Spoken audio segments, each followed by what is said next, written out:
Hello friends, welcome to our channel. So now we are going to solve one Python program, that is to find the sum of the first n natural numbers in Python. So first n natural numbers means if we give 5, first 5 natural numbers are 1, 2, 3, 4, 5. So what we are going to find? We find sum of these numbers. So 1 plus 2 plus 3 plus 4 plus 5. So what is the sum here? 9, 10, 15. So 15 is the sum. Okay. So if you give input 8, we get the output 36. Fine. The sum of 1 plus 2 plus 3 plus 4 plus 5 plus 6 plus 7 plus 8 equals to 36. Okay. So we solve this program in 3 ways. One is by using for loop. The second method is you are going to use formula.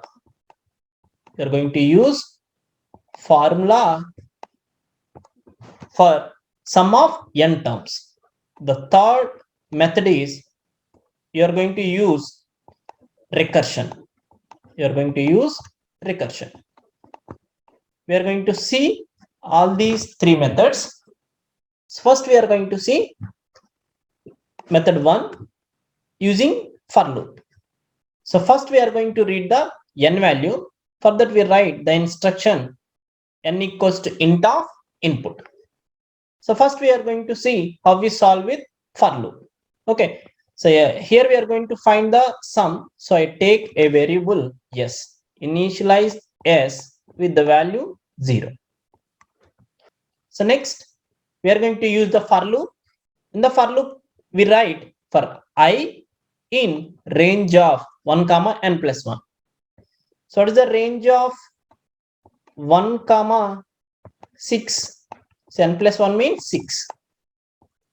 So range function returns a list.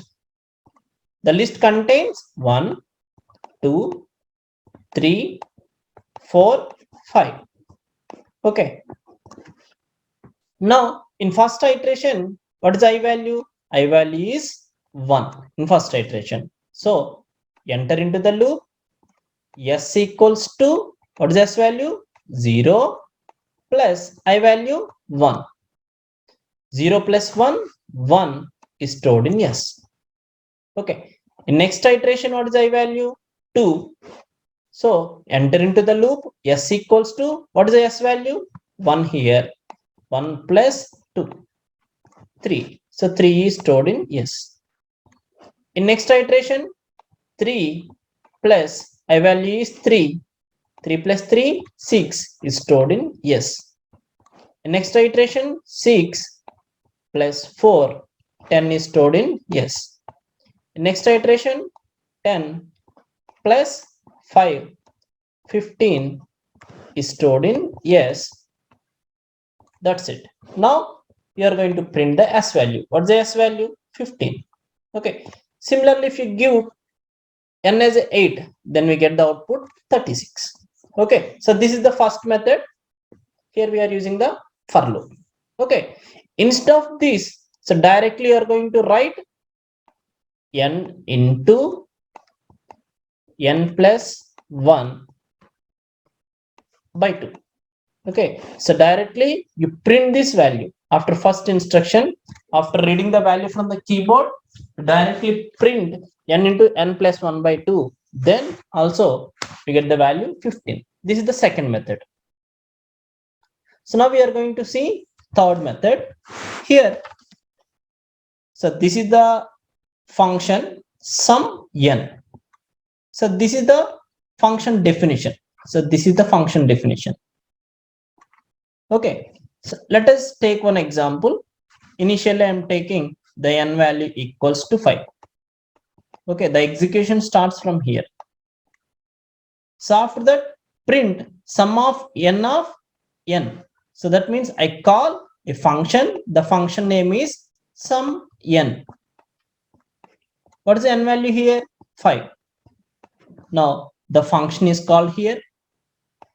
Let us assume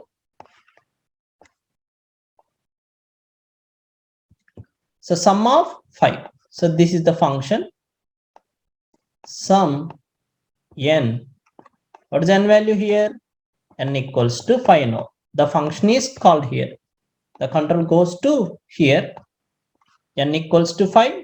We check n equals to 1. No. So return n plus, what is n value here? 5 plus, again you call the function. Recursion is nothing but the function calling itself.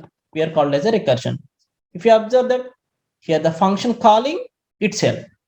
So that we are called as a recursion. So what is the value of sum of n? 4. We don't know. So again, a function is called. What is the function name? Sum n, and the n value equals to 4 now. 4. Now again, 4 equals to 1? No. So go to here, return n. Here the n value is 4. 4 plus sum n of 3. Again, this is function call. Again, another function is called. Here n equals to 3. N equals to 1? No.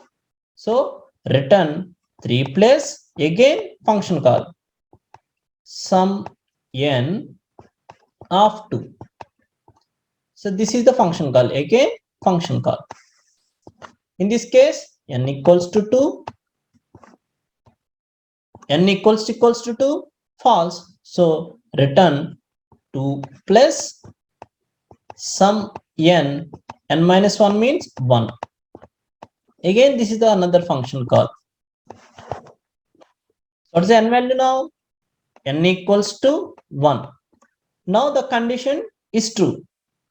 In this case, 1 equals to 1, true. So enter into the block, return 1. That means the result of this function is 1. So instead of sum of n, here we are going to write 1. In the place of sum of n1, we are going to write 1. So 2 plus 1, 3. Now 3 is written to here. Sum of n, instead of this, we are going to write 3. 3 plus 3, 6. Now 6 is written to here in the place of sum n of 3. So 6 here. 4 plus 6, 10.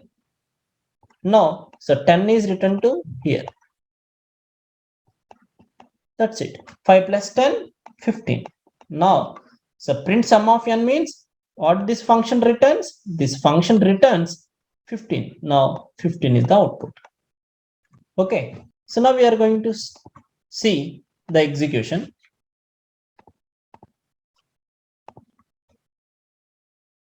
Give 5. Output is 15. Give 8, 36. Okay.